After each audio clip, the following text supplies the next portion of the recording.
Nyinyi wa Kristiano wa AIPCA, kujeni hapa. Kujeni tuongee. Ile siku nilikuja kwa kanisa ya AIPCA Nyaga, nilikuwa nimealikwa na Bishop. Nikuje nimsaidie na tuungane na nyinyi, tumchangie pesa ya kujenga, sio kujenga, kununua gari yake. Yes. Na nikakuja, and by the way nilikuwa nimeenda safari. I was in Zimbabwe. Nikakumbuka niko na Harambee, nikachukua ndege the nearest flight nikafika huku Nairobi 4 am. No, 2 am.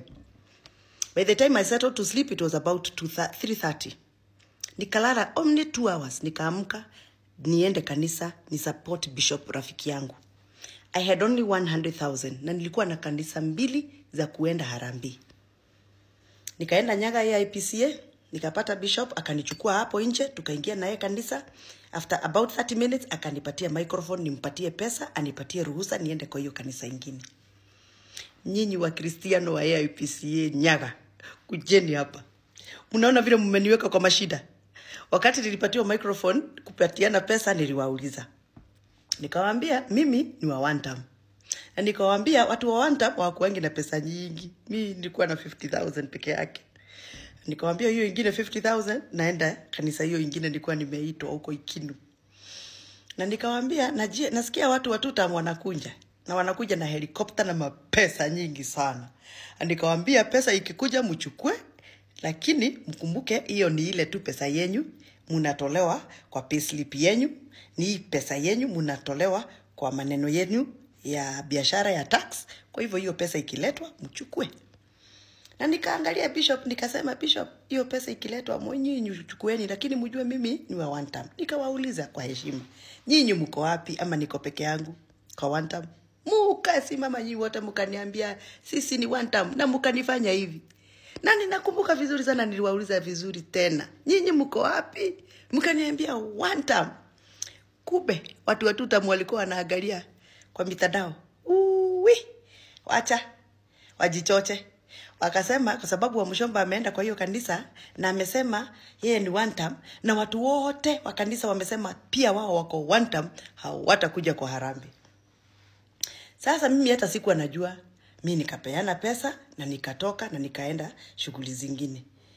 Mimi tu juzi tu Bishop ameenda kwa harusi. Amesema ati mimi nilitukanana, nilifukuza wageni wake, hakuletewa ile pesa alifaa aletewe, na mimi ni mbaya nilitukana. Sasa washirika wangu na wauliza, mimi sikuwa najua ninakasirisha mtu. Yaani kusema one time ni kukasirisha mtu. Kusema one time ni kufukuza mtu asikuje kwa sherehe. Kama unataka kusaidia mtu, si unaenda tu, hata kama kuna wengine wanasema one time ukuje na wewe useme yako ya tuta. Mbona walikataa kuja? Na mbona Bishop ananiwekelea sasa ati nilitukana? Na jamani, na siku kutukana. Ama nyinyi ambao mlikuwa kwa hiyo kanisa mlisikia nimetukana? Yaani kusema one time ni kutukana mtu. Na si kutaja jina ya mtu. Kinyinyi watu. Sasa itabidi munisaidie, sababu Bishop amesema sitakula giadhi, yani sakramenti. Sitaenda kwa kanisa ya AIPCA pahali ako na ushirika, na nikionekana nisipatiwe microphone kanisani kwa sababu ninatukanana.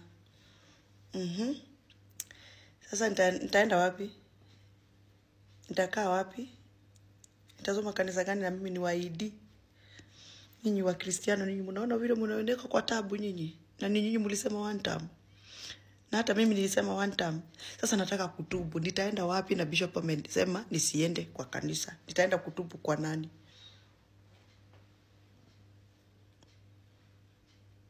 Lakini hata ikifanyikana hivyo mimi siwezi badilisha. Mimi ni one time. Kwani iko nini?